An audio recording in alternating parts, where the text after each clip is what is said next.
After early recovery, begins to blossom the new marriage. And that's if recovery is being chosen. If recovery is not being chosen, the marriage is going to stay dysfunctional, in denial, or possibly divorce. But if recovery is being chosen, then you can start developing this new marriage. But this new marriage is different.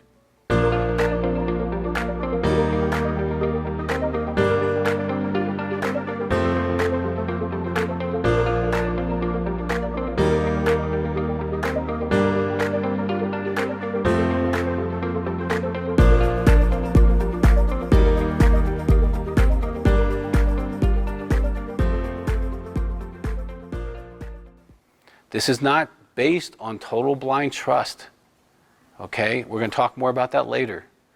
There's going to be questions in the new marriage, measurements in the new marriage, and reassure that the dragon of addiction is dead is going to be part of this new marriage. However, there's going to be more emotional and spiritual intentionality in this marriage. We're going to be intentionally moving toward each other, not accidentally. Sex is going to be better than ever, more intimate, more connected. Honesty is going to replace keeping up the images. It's going to feel more authentic than ever before. And then you're going to be flawed and loved instead of pretending that you're perfect.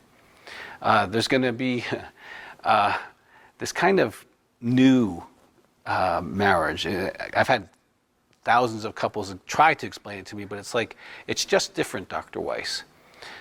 And in that time frame, you're creating something new. You're dating again, you're lovers again, you're friends again. However, there'll always be this kind of sense of we need to protect this. It needs to stay protected this time so that it doesn't ever experience what it experienced in the disclosure of addiction. Now you're going to go through these stages in marriage, okay? And throughout this DVD, I'm going to give you tips. I'm going to give you lots of things to look at and deal with. So just understand, you're in a bell curve, you're in a process. Millions of couples have gone through a process. Tips for the marriage after addiction. In this segment, and it's going to be a long segment, I want to give you a variety of tips as you go through marriage after addiction. Okay, now later in the DVD, I'll get real specific about each of your recoveries and the marriage recovery. In this segment, I want to give you a couple of broad tips to help you as a couple navigate the journey of marriage after addiction. Because I think if you have some big ideas, as we fill it in later, it can be really helpful. The first one is accept the stage that you're actually in. Either person can really get stuck and prolong the healing process if they have an agenda of, I just want to go back to Eden. I just want to go back to Camelot. I just want to go back to the way it was. Well, if you keep trying to go back to the way it was, you won't go forward. Okay? And whatever stage you're in, be in. If you're in the disclosure phase, be in that phase, feel the pain, go through the process, get the disclosure cleaned out, and then move into early recovery. And if you're in early recovery, be diligent in early recovery. Be responsible in early recovery. Okay? And if you're in the latter stage where you're feeling that support and encouragement, we've built something together, enjoy that phase. Okay? It gets better. Now, you're going to have to accept the past is totally over. You're going to have to grieve the losses of Camelot, where your wife totally trusts you, or your husband totally trusts you, or you felt really respected, or you felt really, adored. And the lies and the impacts of addiction have changed the marriage permanently, okay? This is rewriting a story. We're not going back to the old story, okay? So grieve the losses, feel the anger, feel the pain, okay? He may want still, characteristic X. She may want characteristic X that came from Camelot. Camelot's not existing anymore. Okay? You're going to have to accept that.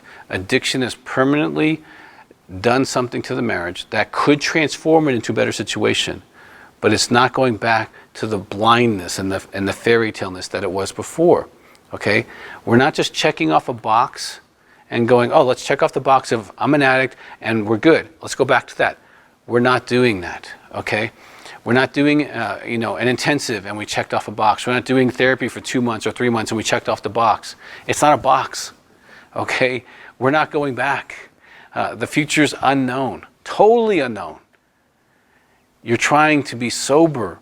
This is a lifestyle change. This is not going back to the beach. The beach is over, okay? You may be clean and your marriage can still die from the impacts of addiction. There's no guarantees into this wild frontier that you guys are going into, okay? What you can do is personally be responsible. Personal recovery is not a guarantee that the marriage will make it. I've seen rock star recovery from the addict and the spouse just couldn't make it, didn't want to do life that way. Okay, you're going to have to embrace a new type of relationship with your spouse. Honest, acceptable, but measured, authentic. Okay, I've seen thousands of marriages recovered, but they don't go back.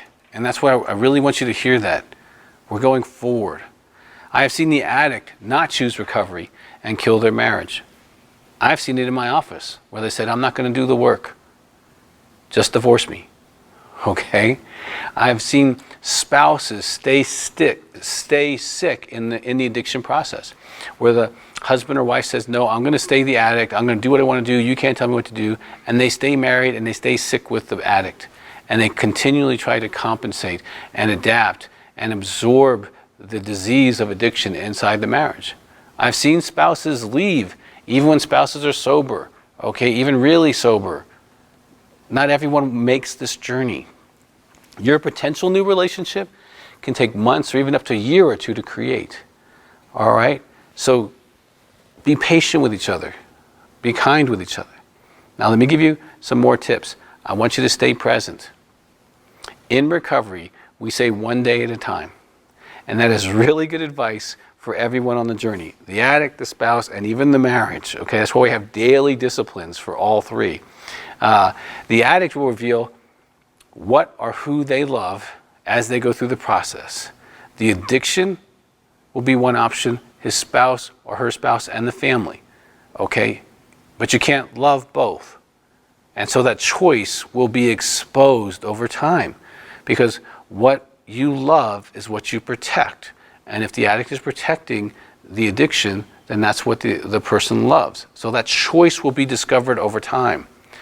The spouse is going to face layer after layer of challenges and growth as they push through the disclosure and push through the new reality, push through the new marriage idea. Okay, so the spouse and the addict need to stay present, gain support as you walk this journey out.